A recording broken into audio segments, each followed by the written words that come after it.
And what I saw was me being there, literally holding the presence of the child that I have brought into this planet. And I saw both of us back in that time also, whichever world, whichever situation it was back then.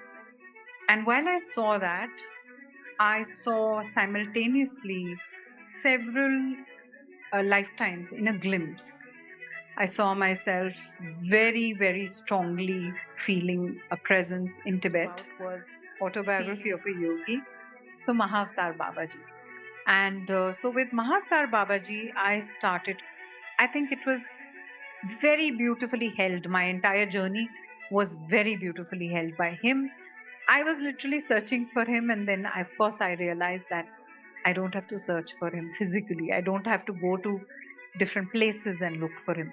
And it's an activation within that changed it. I had also had a soul coaching session by then, in which I automatically regressed to another dimension, to another glimpse of where I come from, who am I, and what am I here to do.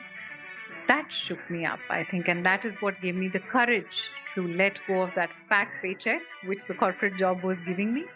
So that experimentation, everything else, brought me to the point where I then started facing messages from the universe left, right, center. It would be like me sitting in a car parked, waiting for the traffic to move, and I would look onto my right and I would see the words, just do it. Like, these were very clear messages that sources of power need to remain in beings who have higher consciousness. So I was told that this is the exact problem. But on this planet, you're here to play the game of life here. And so you play the best that you can. And so you make use of the resources which have been given to you, and money is one of them. It is the currency that we've all collectively chosen on this planet to play with. It's a divine play, Leela, as we call it. So, can you talk a little bit about Louise and her work and how you?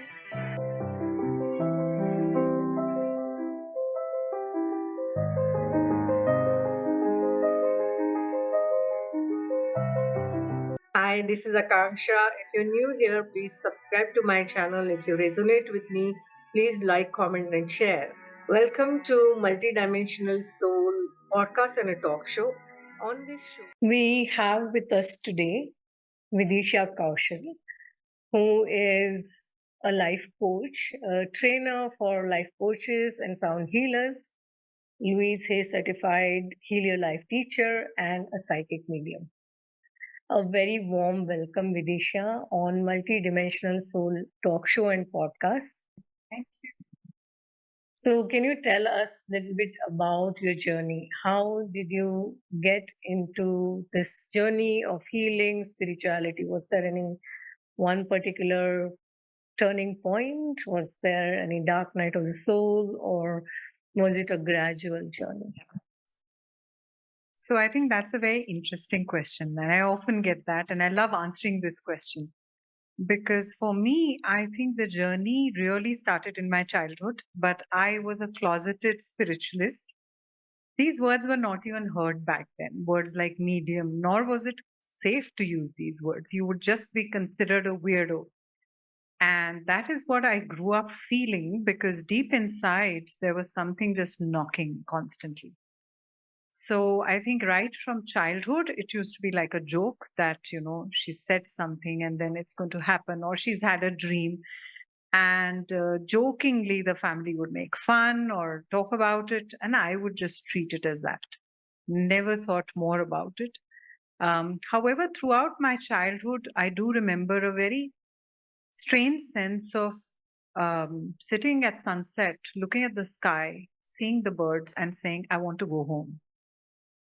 And I grew up with that feeling of, I want to go home and I want to go home. And I would wonder why I say that. It was obviously sounded so abnormal that I wouldn't tell anybody. And as I grew up, certain things started happening. I developed keen interest. I would read certain books, but I would hide and read. There was never a day where I could actually own it up.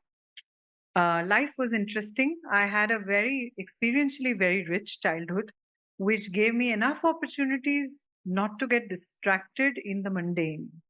I was kind of propelled to seek answers and think about what's really going on at a very young age, but didn't know much, didn't have the awareness to connect the dots. And then, as it would be, as it always is, right, for everybody, I started meeting certain teachers, mentors, and it would happen with so much ease and synchronicity. Yet again, I didn't know and I couldn't make sense of it. So it would be these teachers who are, known for spreading spiritual work, or, with followers who are massive in numbers. And I would somehow land up having personal interaction with them, being very present in their personal space. Things like carrying their bedding to their room, out of lakhs of people, and with no awareness about how special it is or not. I remember being curious enough to look around and think, what products do they use? Where do they sleep? Do they sleep on the floor or is it the bed? So that's where I was in terms of awareness. But there was a lot going on behind the scenes. And I think it was just waiting to connect. Subsequently, I was studying in UK. And then just before that, I remember picking up this book, Autobiography of a Yogi, which it might be for, I think, millions of us. And that kind of started something. I didn't even know what it was starting. But unlike any other young adult, I just ate, drank, and consumed the book as if my life depended on it, as if I'm here on a project, as if there is some divine homework given to me and I got to do this. So there I was, lapping it up, consuming it, and coinciding with this was my stint. I did my MBA in the UK, and post that, I was working in the UK for some time. And as luck would have it, I would meet a waitress who was connected to the mission of Paramahansa Yogananda. And I remember sitting and eating a meal with her. And that's when slowly it started coming to me that there's something going on behind the scenes. All this went on. I was a very keen seeker. I was constantly seeking answers. And I think one of the pivotal things that happened in my life was the birth of my child, because that's from where the inquiry into a different childhood went, because I started realizing this was not the quintessential childhood that I understood. This was not the kind of milestones of babyhood that I knew or the doctors knew. And this is when the whole Indigo Children movement was just picking up, and people were just beginning to wake up to the fact that there's something different about these kids. That as they come, their milestones are different. Literally, their physical milestones are different, as in their ability to turn around, push past their feet, and make eye contact and smile, and all of that was way ahead. Anyway, this was without any technological exposure, any conditioning, and little did I know about it. As it happened, she also had certain allergies as she grew up. And now that propelled me to learn more about food and metaphysical concepts. And I was looking for answers constantly. And it was, I think it was all happening, but the dots were not connected. And it was only in 2012, really, that it all came to this grand finale, where one morning I woke up with facial paralysis. I woke up with Bell's palsy. I had no understanding of it. My child had just been unwell and I was in and out of hospitals. I was extremely stressed with a lot of things going on in my life. And it was like the peak just came up with that Bell's palsy. And I remember going to the neurologist immediately. My mother's a doctor. She tells me, you got to go to a neurologist right now. And I thought, I'm telling her I've got a meeting because I was working in the corporate world back then. I had no idea this is what is going to happen to my life back then. So I remember going to the neurologist and hearing the words Bell's palsy and hearing that it's something that medical science doesn't really know why it happens. It's a certain nerve, and they don't really have answers whether it'll get healed or not. I was working in a job which required me to be right in the front. I was managing communication training for a large IT firm here in India. And that's when I realized that I was sinking into the bottom of self pity, literally, thinking that, this is it. My life is over, my career is over, and there is nothing that's going to happen now because I can't even meet people like this. I was drinking water and it was dribbling. My eyes were blinking at two different rates and it was progressing. So I was put on to steroids. And of course, as many of you might know, steroids have their own side effects. So I remember feeling extreme rage as I started going on to the steroids and consuming more and more of them. And pretty soon I knew that this is not the answer because nobody is able to tell me by when it'll get okay. I was desperate. I was sinking into self pity like, why me? Connecting all the hardships that had happened in my life till then, all the challenges that had come up. And there was the whole pity party going on like, why me? Why has all this happened to me? An immense sense of victimhood as well back then. And so began my journey into trying to figure out what are the alternatives. If not this, then what? And I remember this flash coming to my mind of this Indian singer. Her name is Rageshwari. And she had appeared on the cover of a digest. And I was on a business trip years and years ago, wherein I saw at the airport the words, my tryst with Bell's Palsy. And those words just came to my mind. And then, thanks to Google, I started looking for her and her story. And soon I realized that she had healed and she was into healing. I had nothing to do with the world of healing, but I was desperate enough to do whatever it took. If somebody told me roll on the floor, I would have rolled on the floor. I was in that zone. And so that is where I discovered what she'd done. She'd named three things over there. One was the work of Louise Hay, who would go on to play one of the most important roles in my life. She also mentioned 5 Tibetan rites, which is a form of Tibetan yogic postures, asanas. And she mentioned physiotherapy, which I was already going through. By then, I was weaned off steroids because they were not really helping me, and there was a lot of side effects, including extreme heaviness in my legs, immobility, and all of that. So here I was picking up what she prescribed, and I said, I'm just going to copy paste this. I'm just going to do exactly what she said. And as I started working with all of this, I remember looking at the book of Louise Hay, You Can Heal Your Life. She mentioned that. So I pick up the book. The book has a list of diseases, metaphysical causes, and affirmations to correct the pattern which may have caused it. So I remember going to Bell's Palsy and I looked up facial paralysis. And the cause of it was extreme control over stress and anger. Now, that statement made me more angry than anything else because I thought this is supposed to be a good thing. We're supposed to be balanced. We're supposed to have this control over stress and anger. And why is this even a bad thing?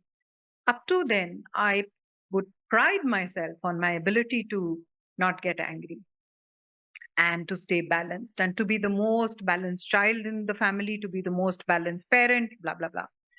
And here I was forced to face the fact that this says I've been suppressing my anger. So desperate. So that is why I thought, okay, whether I agree or not, I'm just going to start doing this. So I remember starting to do affirmations. This book also spoke about looking into the mirror, which is the last thing I wanted to do. But like I said, I was desperate enough to give it 100%. And that's from where 11 days is what it took, along with physiotherapy, along with 5 Tibetan rites. And there I was. My physiotherapist asked me to do certain exercises, and suddenly I was able to do that. So I was holding air in my mouth and it just stayed. Earlier, it would just leak out. So that's when he said, Ma'am, your recovery has happened. It looks like your recovery has happened. And I was shocked because I come from a background where, like I said, my mother's a doctor. People were very logic oriented. So I thought, hold on, this stuff works. This is not, just woo woo. This is medical. This has happened. And so began my journey through this so called challenge. Now I look back and I bless this as the biggest thing that could happen. But this was just the beginning. As I moved into the journey, like I said, I was propelled to face the fact that I had been suppressing anger. And this went on to my childhood, wherein I was considered a very angry child, angry at birth, and nobody could figure out why. And because I was angry and there were jokes and ridiculing, and I'm sure I didn't enjoy it while I pretended to laugh as a child. So I think somewhere in your childhood, you do the math and you realize what's going to get me some acknowledgement, what's going to get me some appreciation, how am I going to be good enough? So one of my hacks was that I will not get angry. I'll be this good girl. So the good girl syndrome began then, ticking all the boxes, being literally the golden child in the family, doing just about everything that everyone approved of. So Louise's book and her work is what started the unlearning of it all. And from there, it was like one thing led to the other.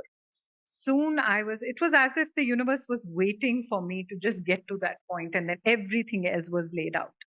I went on to become a Heliolife teacher with no plans of teaching this work, with no plans of taking it up. I was still in the corporate world. And I said, okay, let me just do it as a deeper healing process for myself. And I had also certified to become a life coach because suddenly people were just getting magnetized to me and I couldn't figure out why or how this is happening. But clearly, I was able to start trusting that there is some design at work. Through Louise's work, I started experimenting with different areas of my life, like my career, money, health, other things, relationships. And then I said, oh my God, this stuff works. This actually makes sense. So that experimentation, everything else brought me to the point where I then started facing messages from the universe left, right, center.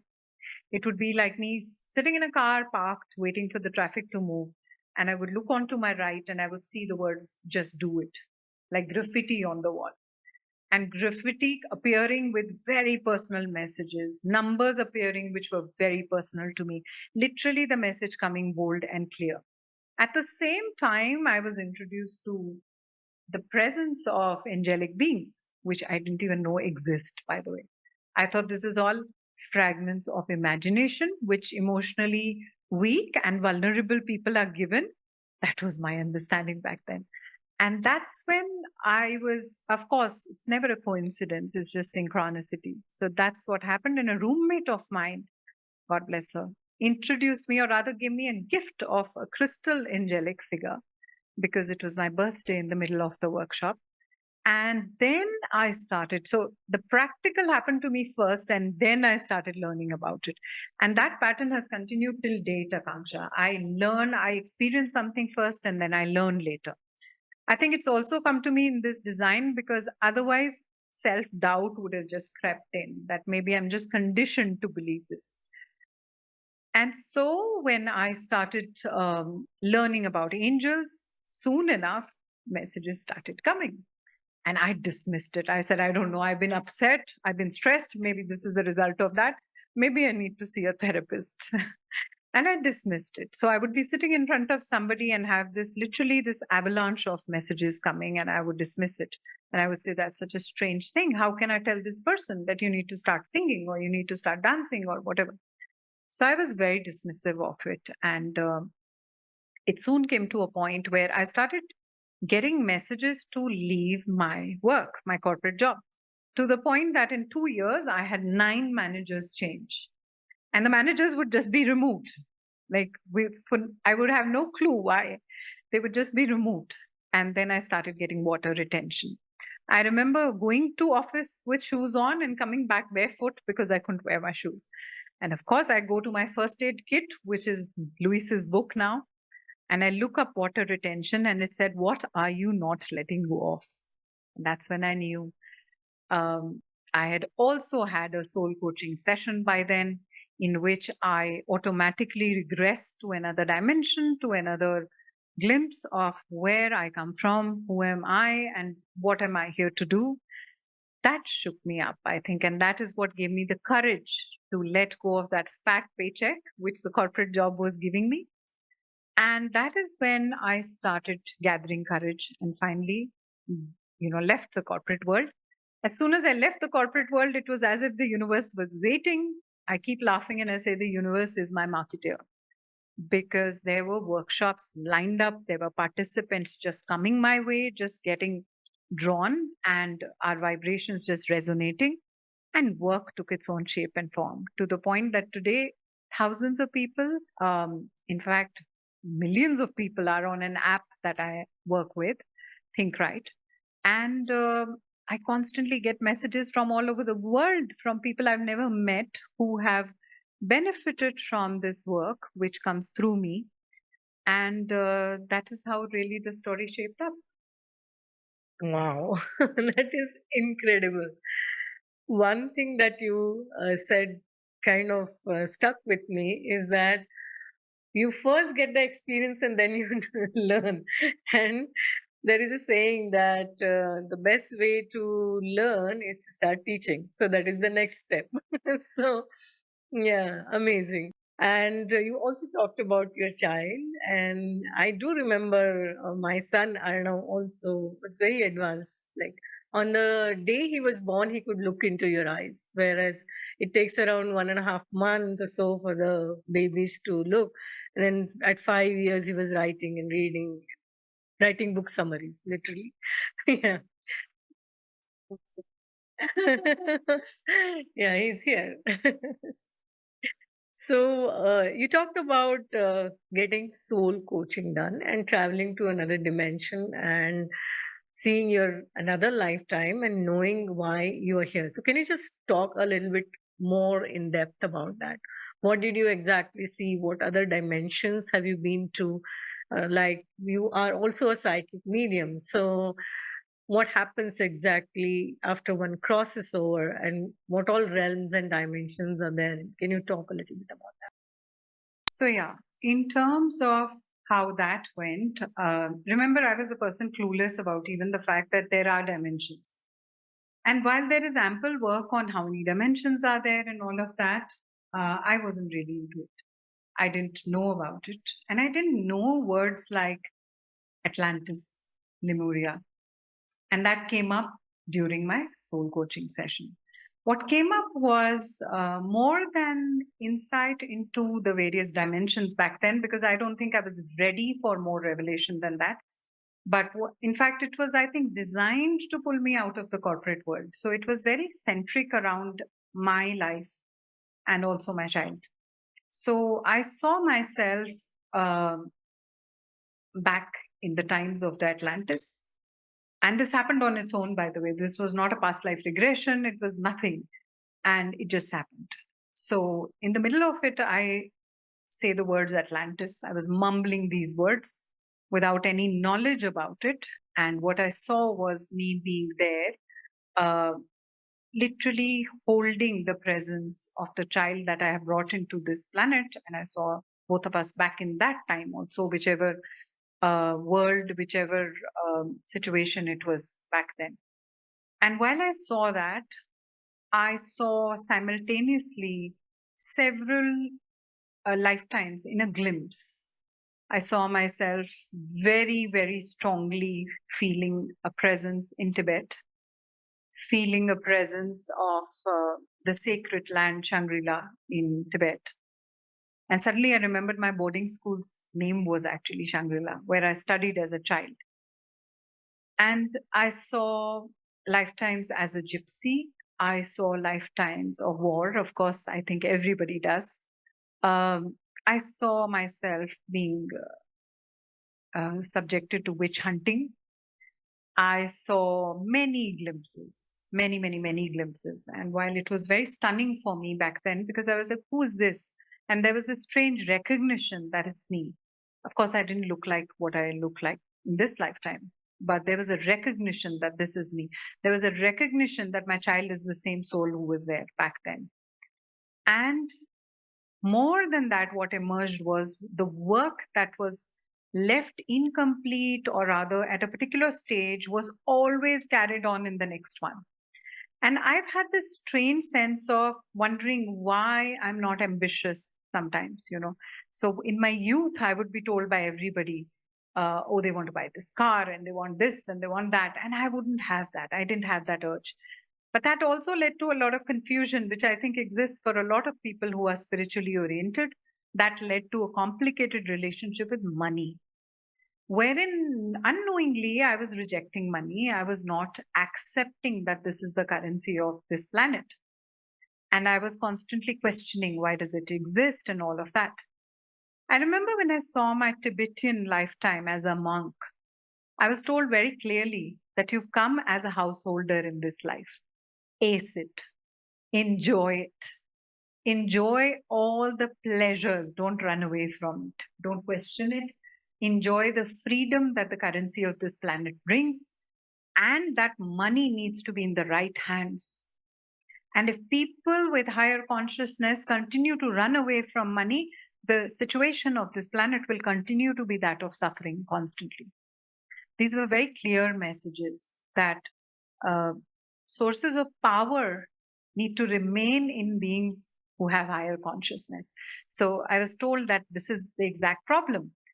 Beings who are being drawn to higher consciousness are giving up money. They're giving up their relationship with money. They're questioning it. They are talking about it not being, it's just a 3D reality. It doesn't mean anything. The best things in life are free, and so on and so forth. That shift really made a difference to my life and subsequently the lives of thousands of people that I've worked with. Because this message has sort of permeated the consciousness of as many human beings and consciousness that I could work with, that it is a source of power. And while there are deeper sources of power, there is, of course, your higher self. There is, of course, the whole abundance of masters and divine beings and all of them with us. But on this planet, you're here to play the game of life here. And so you play the best that you can. And so you make use of the resources which have been given to you, and money is one of them. It is the currency that we've all collectively chosen on this planet to play with. It's a divine play, Leela, as we call it. So you might as well play very well. So Leela is never played half-heartedly. At the same time, you're never stuck with the outcome in Leela. That became my guideline. And which is also why when I work with healers and therapists and they constantly say, I am not able to attract people, I'm not able to spread the work, I have a complicated relationship with money, I feel we shouldn't be charging for spiritual work, so on and so forth. I think that is where this message has permeated, it has percolated a whole body of healers, therapists, and people, understanding that once you have this resource, you are then free to make the best use of it. You're here to use it for humanity if you want to. There was a person in India called Mr. Ratan Tata who came from a family of people who have deployed money in the best possible way. What stops any of us from doing that? So, a lot of messages, in fact, came through, but that was just the beginning. It was more for a personal reason. It was more to give me the evidence and the courage that I required. Because as soon as I saw that scene, I remember I had no doubts after that. I didn't need another confirmation. I didn't need a healer, therapist, medium at that moment after that to tell me anything, because there was an inner sense of knowing that got activated. And I say this to everybody, that you don't need to engage middle persons in spirituality. Then we are going back to the time of, engaging priests and people because we are not pure enough and all of that. The job of a good teacher or a mentor or a medium is to help you connect. And if possible, to help you activate. And if they can do that and if they can empower you, then good job done by them also. So these are some of the things that came through. Of course, subsequently, when I started channeling, or when I started sometimes sitting with people who were of similar vibration, we would just have messages pouring in. And that is how I was introduced to the Ascended Masters. I didn't even know their names. And suddenly I'm being told and I'm being, have this inner knowing that I'm working with them. I think one part of the story that I just mentioned but didn't talk too much about was Autobiography of a Yogi. So Mahavatar Babaji. This was a being that I had thirst for, hunger for. It was like my soul couldn't rest till it found this energy. There was this deep hunger from within, unexplainable. I couldn't have talked to anybody about it. In my home, in that corporate world of mine, or any of my friends, no one would have understood. And the world wasn't the way it is today. I think it's taken many people, including some of us, to really pave the way for what has come now. And so with Mahavatar Babaji, I started, I think it was very beautifully held. My entire journey was very beautifully held by him. I was literally searching for him, and then, of course, I realized that I don't have to search for him physically. I don't have to go to different places and look for him. And it's an activation within that changed everything. And from there, of course, things just started pouring in. It was with a lot of ease. It has never been difficult. And that's my other learning, that it will be the path of least resistance. It will just come most naturally to you. And so Babaji and Louise Hay, of course, because self worth was one of the issues that probably my soul had chosen in this lifetime. So it absolutely made sense for me to choose the path of self love. While there are many other wonderful paths, including bhakti and knowledge and so many other paths, and they're all wonderful, but we all vibrate at a particular frequency and we resonate with a particular path. So for me, because self worth was the issue, you know what Rumi says, right? The wound is where the light enters. So that's exactly what happened for me. And Louise really changed my life. Becoming a student, a lifelong student, and a teacher of her work has been the single most, I think, life changing experience that I've had with another human being other than my child. Oh, that's incredibly beautiful. I am blessed to be guided by Babaji. He sends guests on my podcast. I have had guests who have physically met him also, and I'm guided by him. So he comes in my channeling sessions with my clients who also felt his presence when I did the sessions with him. So yeah, he is at a very different level, and he is amazing. Yes, and he has this youthful energy about him. So he makes it everything so easy, ease and grace. And I have also felt Louise's presence, yeah, a few times. So you talked about getting your life purpose, especially around abundance coaching and self love and self worth during this soul coaching session, and being close to Louise after you got this message to work on your self worth. And many of us take that wounding in this lifetime, and I know I have taken it because it is something that I have come here to clear for my ancestral lineage kind of. And so we take that up and then we work on that so that we work for the entire generations before us, after us. And Louise is beautiful. I mean, the way her techniques work, they are very very profound, and I do remember some of them. Can you talk about the most profound technique that you found from Louise's work, and how does it really work? For example, I've heard mirrors are portals to yourself, to your soul. So that is something that is also very, very deep. So can you talk a little bit about Louise and her work and how you have used that to help your clients? So I think I'll talk about a couple of things. One is I never knew that you can create a safe space to release certain emotion. The only ways I knew before that was either I bottle it up, which was majority of the time for me, or it erupts like a volcano on another being. And that felt so wrong. So most of the times I would just suppress it. Remember, Bell's palsy came up because of extreme, suppressing of stress and anger.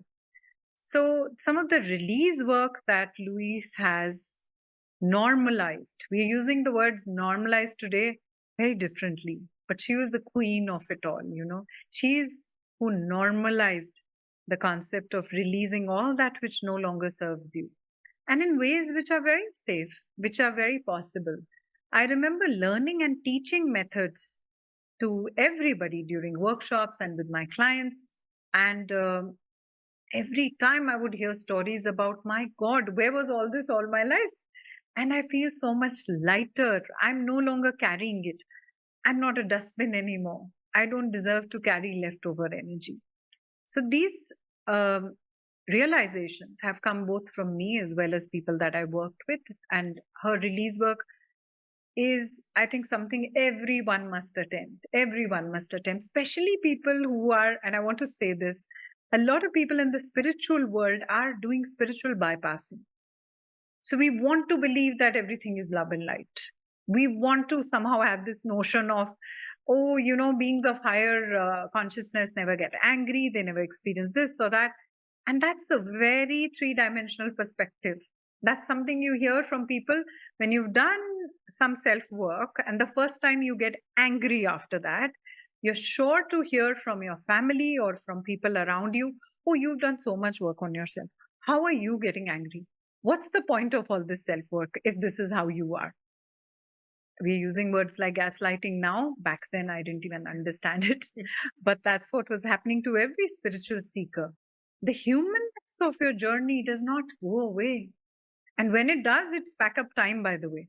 So for all those who are seeking, okay, in this life itself, I need to be this realized being and I need to live as that.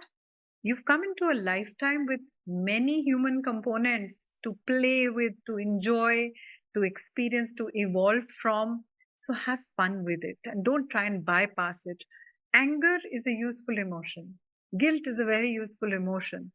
Every emotion serves a purpose. And that was a core learning that I had from Louise's work. I remember realizing that jealousy has a purpose. Oh my God. All my life I pretended I'm not jealous. But of course, like any other human being, I would have been jealous. And so I realized jealousy is here to tell me what I want. And so when I look at a person and I look at you and I say, Akanksha, but I'm not saying it, but I'm envying or I'm jealous of something that you have. That's very different from me just coming up to you and saying, Akanksha, I'm so jealous of you. I love your smile. That's a very beautiful thing because it's telling me to smile more. It's telling me that if I love her scarf, I could get one like that.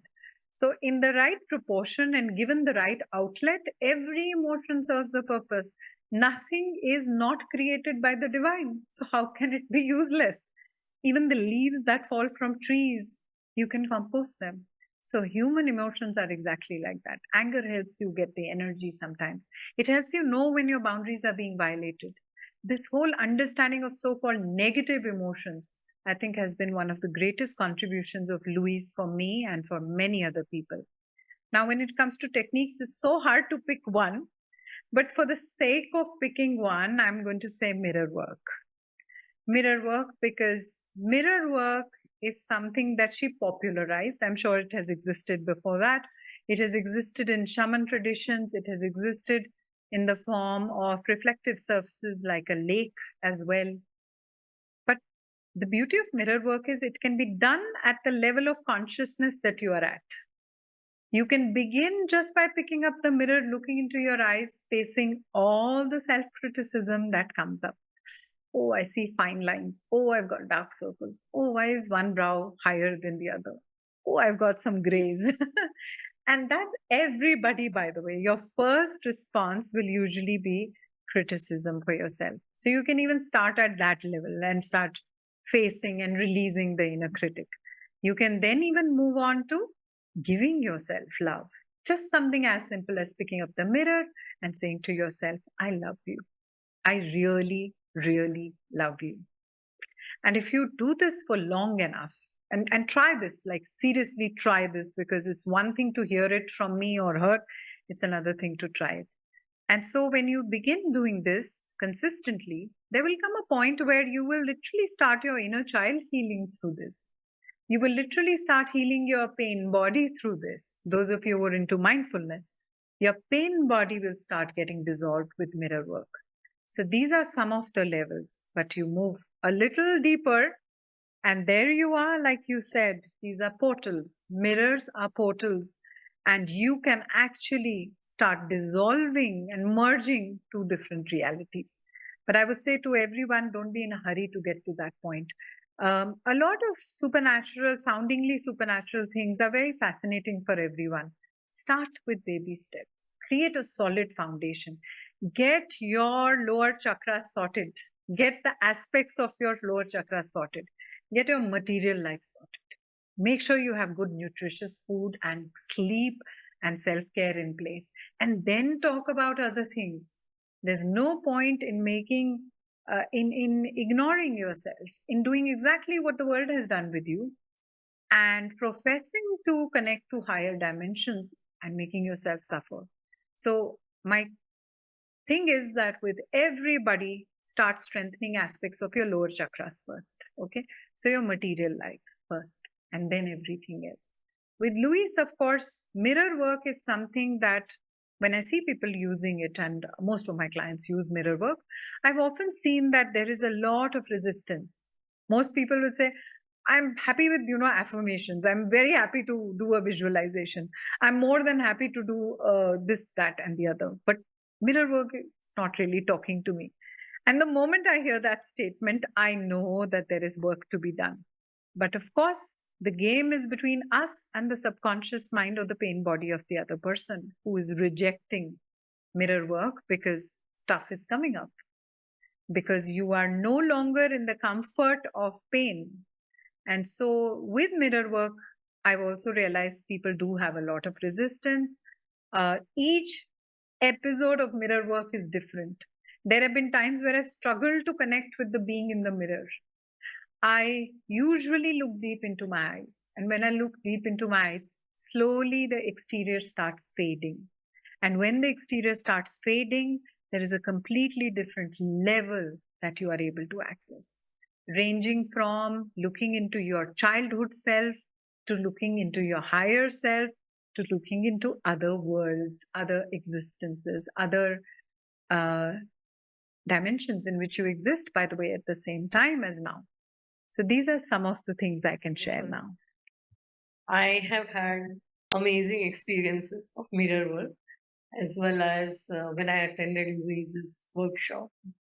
One experience I do remember very clearly that when I was looking in the mirror and I was just saying one affirmation, I deserve to be wealthy and abundant. And I just couldn't say that. I started crying and I realized why I had that block also. Yeah. So that incident came to, and it was not my fault. And still I had that block, no money block, and it got kind of dissolved at that time. And when I was attending Louise's workshop, one particular process was so profound for me that I became love. And this, I have experienced this a few times in my life. It's very difficult to put it in words. It's not that I love something or I love God also. It's like I become love. I just dissolve and become love. Yes. So it has been very, very profound. You talked about mirror work opening different dimensions for you. So, can you give any experiences either of you or your clients where you could access something else through mirror work?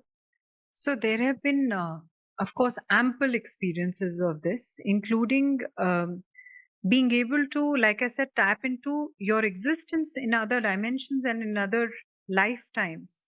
So I think one of the understandings that is really lacking is that we think the soul incarnates and it's here in the body. And therefore, past life, even the word past life can be slightly misleading because we then believe that this lifetime that we are accessing, this other lifetime, was somewhere in the past. Now, the truth is, and this has come through, the work that got channeled sometimes through mirror work. It has got channeled through cards, channeled through just sitting in these collective gatherings of very intimate, very small numbers. So, what happens is that when a soul incarnates into a particular body, it's not as if the entire soul body, the entire umbrella or the overarching higher self has incarnated into one little body. It could be that there is an aspect of your spirit here in this body, which I've named Vidisha, right? And there could be another aspect even right now on this planet. And it could be in other existences as well. It could be in other galaxies. It could be in other dimensions at the same time. So it is all simultaneous. It is not in the past. It is not behind us. So these words can be misleading sometimes. It's not past life. It is a different life, essentially. So, with mirror work, sometimes you're able to connect to those parts of yourself as well. And that leads sometimes to a feeling of completion that you've never known. Oftentimes, we are looking for that sense of completion in another human being. You would have heard of people saying, he completes me, she completes me. And often these words are used very loosely. They're not really used in the right context. Um, Very often, through something like mirror work, you actually connect to a different existence of yourself. And then you feel so whole and complete. You feel this sense of completion that you've not had anywhere else with any other human being. And you're surprised at how wholesome this feels, how nourishing this is. So it could be even something like that. You might, depending on the consciousness of the person. And here I want to really add this. It's very important that you evolve step by step in your consciousness and you don't hop, skip, jump. Because there is fascination with the occult, because there is fascination with the non 3D, everyone wants to jump into the bandwagon and say, oh, I'm channeling so and I'm channeling this, and I'm channeling that. And really, if we haven't worked on our consciousness and we've got these gifts, at best, we won't be able to utilize the gifts. At worst, you're in the danger of imbalancing your consciousness. You're in the danger of imbalancing your chakra healing system. So please don't bypass that. Please don't overlook the importance of self work. Please don't overlook the importance of sorting out your reality as it exists on this planet, and then you move. Because let's say a person picks up a mirror and says, oh, I'm connecting to another dimension. I'd be a little alarmed at that. That would be a red flag for me. Because if the person hasn't worked on themselves, hasn't been able to access even working with their inner child, for example, and here you are talking about other dimensions. I suspect very often when I see people who are seemingly insane, that many of them were spiritual seekers and lost the balance and started connecting, and their bodies were not ready for the connection. The lower chakras could not contain the energy. So, in the olden times, under all indigenous cultures, including Indian especially, you had to ready your body for the process. Please don't overlook that. Your food, your lifestyle, your body. Yoga doesn't mean physical exercises. It's literally the union. It's the union of what? The union of you with your higher self, the union of you with all your other levels of existence, mind, body, spirit, mind, body, spirit, higher self, mind, body, spirit, higher self, and the source or the masters or angelic realms or whichever dimensions are coming to you. So it's really important that you take my words with a pinch of salt and you go at your own pace. But yes, there is absolutely the possibility of accessing other dimensions. Is it suggestible to everybody? No, it's not. You could be channeling entities sometimes through mirrors. So if you realize in feng shui, the mirror is covered when you sleep. The mirror is covered for a lot of things. So exercise caution. This is not something to play with first and then learn later. Learn first and then play with it later. Because when portals open up, they don't just open up for divine energies or for that which you think is pure and light and love and all of that.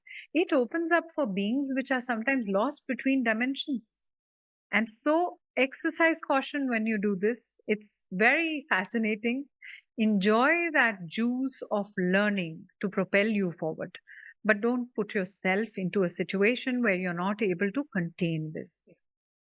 Absolutely agree with that.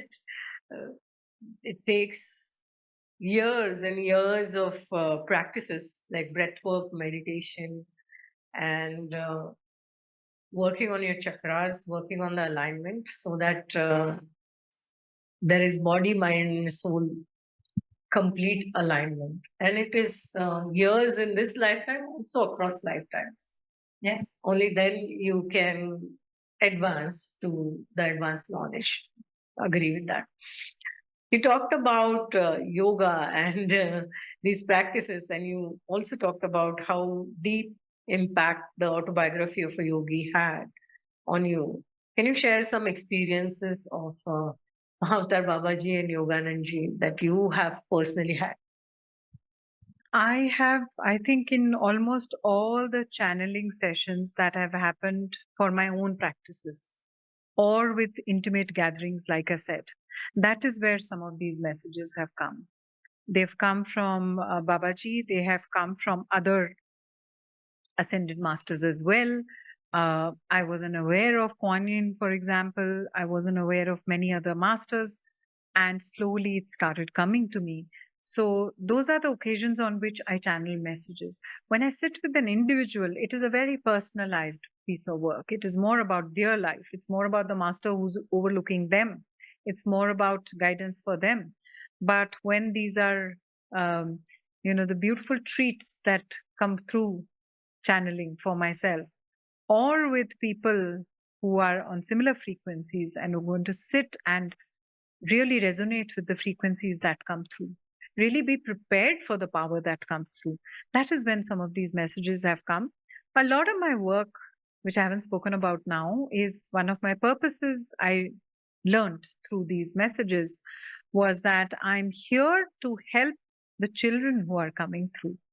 I'm here also as a bridge between the earth and these children, because many of these children, they have not come to the earth too much. They've come for maybe a few lifetimes or very few or hardly any. And therefore, they have this sense of separation from the earth, which I learned that parts of me have also not existed in this dimension. They've existed in other dimensions, which is where that sense of I want to go home used to come from, right from childhood. I want to go home, and I would feel this yearning. I hear this statement sometimes from young children, from young people that I have worked with. They feel they have another set of parents. They feel they need to go home.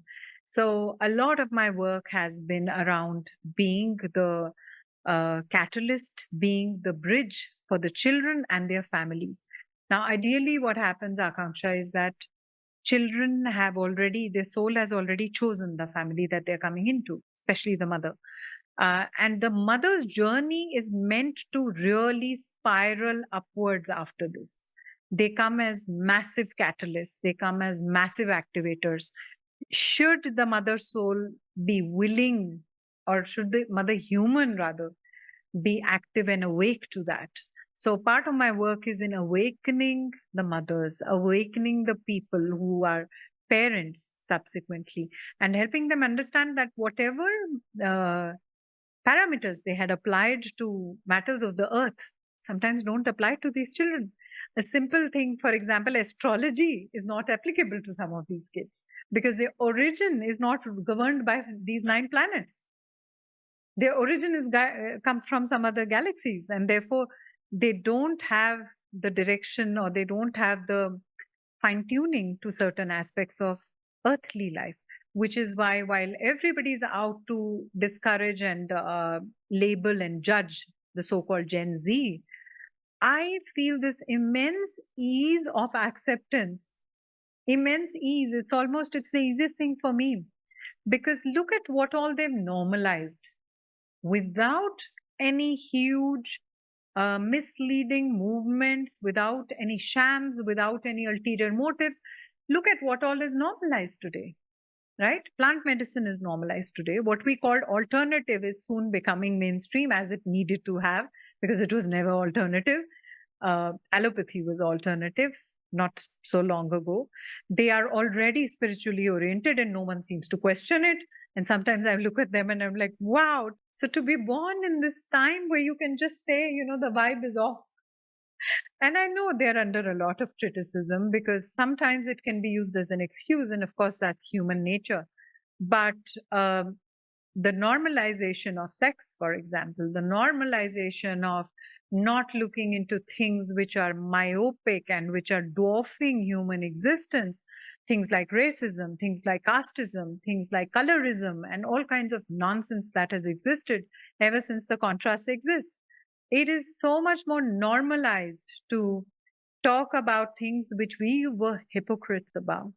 Our entire generation was hypocritical about it. Everybody wanted to be a good girl. Everybody wanted to be a high achiever. Everybody wanted to be everything except who they are. So authenticity was not our forte back then. And I remember craving for it. I remember trying to break the mold. Even today, when people assume, and given the amount of years that I've worked in the spiritual field for, what happens very often is that there's a holier than thou image that people will cultivate about me.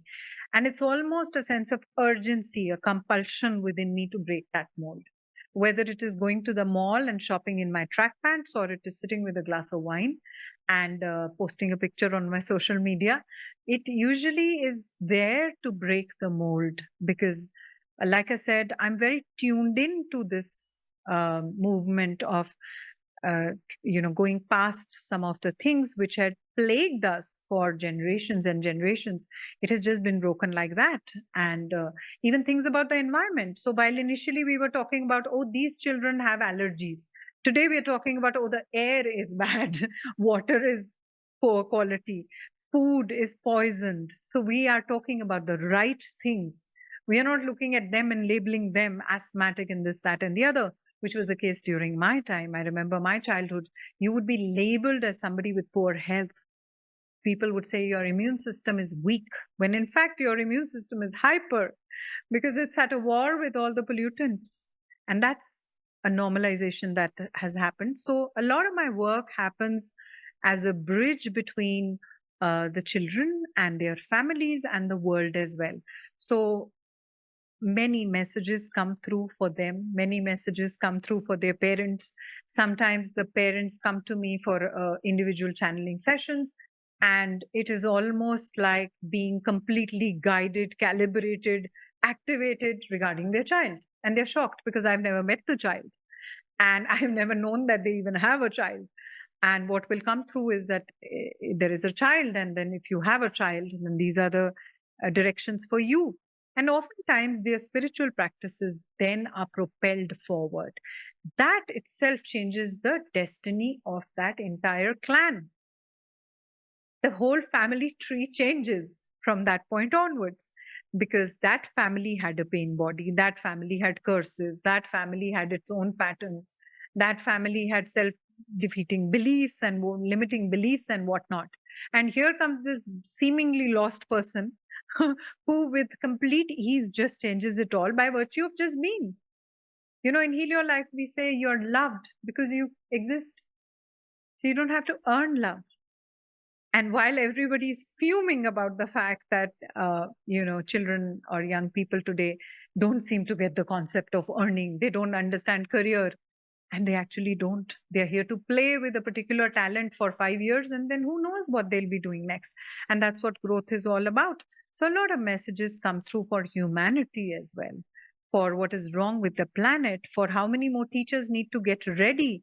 So part of my work is to work with the kids. Part of my work is to get the light workers ready, to calibrate them in a way that they are not suffering. They are not people who are saying, hey, I'm channeling so and so, but I don't know where the next paycheck is coming from. I don't know how to exist. I'm talking about abundance, but I am in lack myself. So that's the role that I also play sometimes. And those are the messages, because then what happens is it's no longer about me. It never was actually. Each of us is being used as a channel through which the divine flows. And so my prayer is always, use me. Use me as a medium of your divine will, and just flow through me and make me an empty channel. The more clear I am, the less the role of my mind and my beliefs and my conditioning, the clearer the messages are. So with Mahavatar Babaji and Sai Baba as well, there is a lot of work that has happened with children. There is a lot of guidance, some of which I can reveal and some which I can't.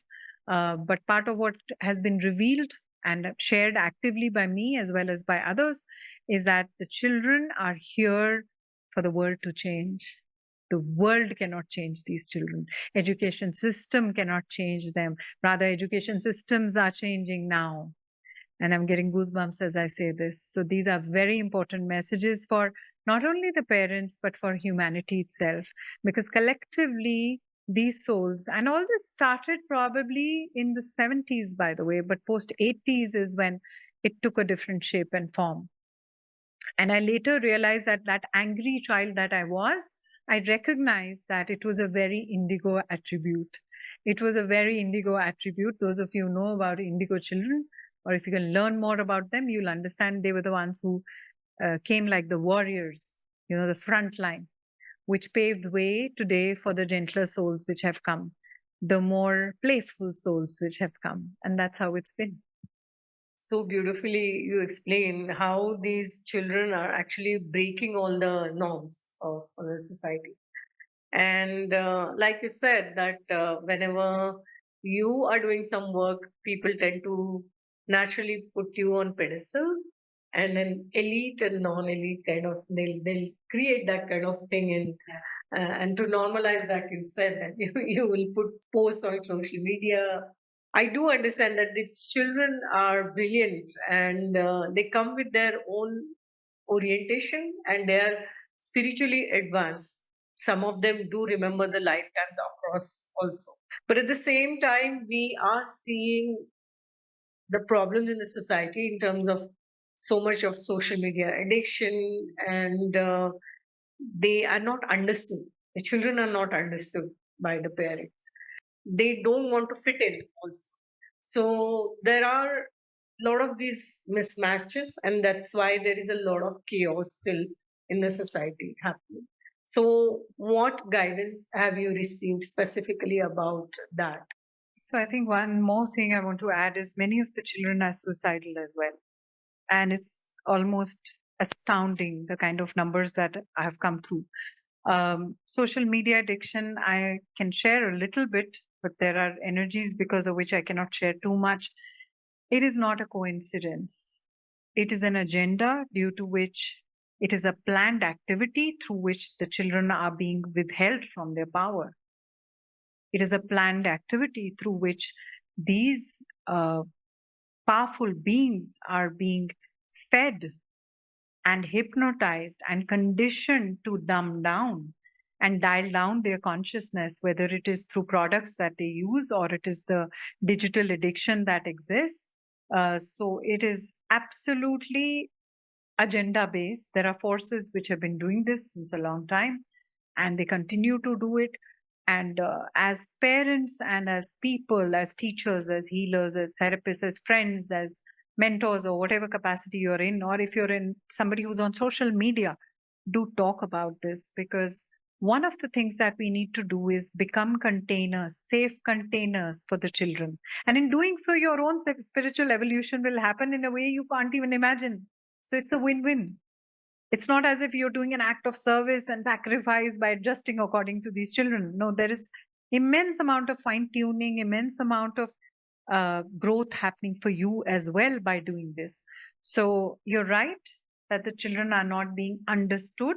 And that's because, let's say, the mother or the father is in a particular state of consciousness. They don't come from that origin. So while their soul had originally agreed that they will play this role of being a custodian, you know more than that. You're a custodian. And it's an honor to be a custodian. But you, like I pray to be an empty, clear channel, I would encourage parents to become worthy of their own spiritual growth, which is going to just happen. And that is where you will begin to accept. Now, fun as it is, I think here's a revelation.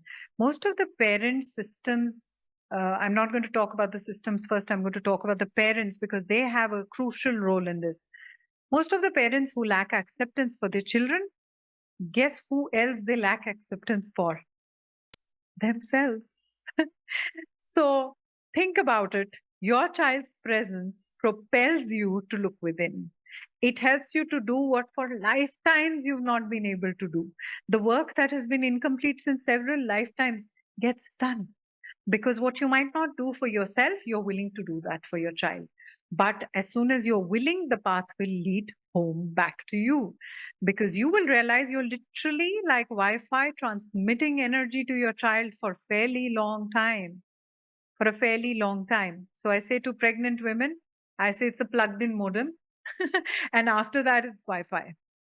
So with your children, then the story changes from serving them to actually progressing spiritually yourself. Because if you're not able to accept a child who is different, who is not run of the mill, who doesn't want to be in the conventional education system, which is rubbish any which way. We all know that. It's rubbish any which way. It's no brainer, right? We've all been suffering from it. But here's a child who's refusing to fit in. Well, then let's grow up. Let's grow up. That system is outdated. We have outgrown it. You have options like homeschooling, you have options like unschooling, you have alternate schools these days. Look for them.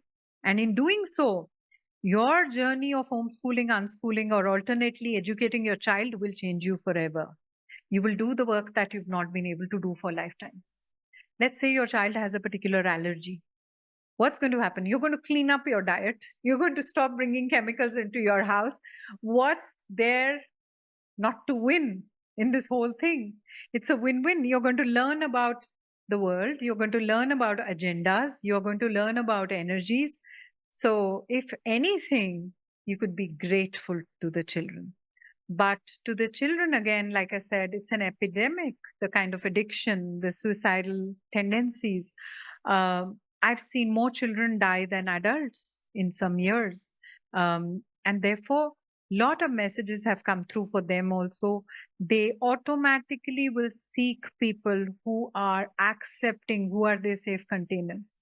People like me who've been put there, and I'm not alone in this, there are plenty. So they've been appointed to do this.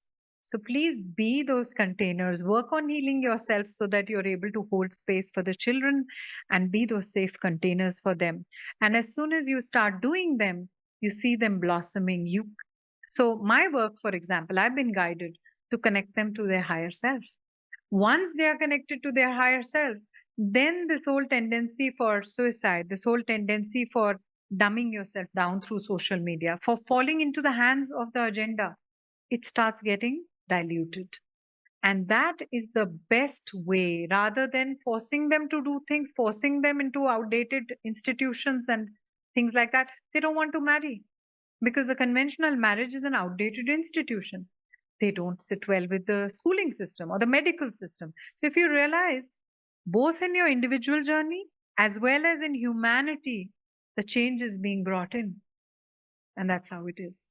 Thank you for watching and listening in wherever you are in the world. As Ramdas says, that we all are just walking each other home. So thank you for co-creating the new earth along with me and our guests. And if you resonate with me, do subscribe to my channel and do let us know how you find our episodes. Thank you so much. Lots of love.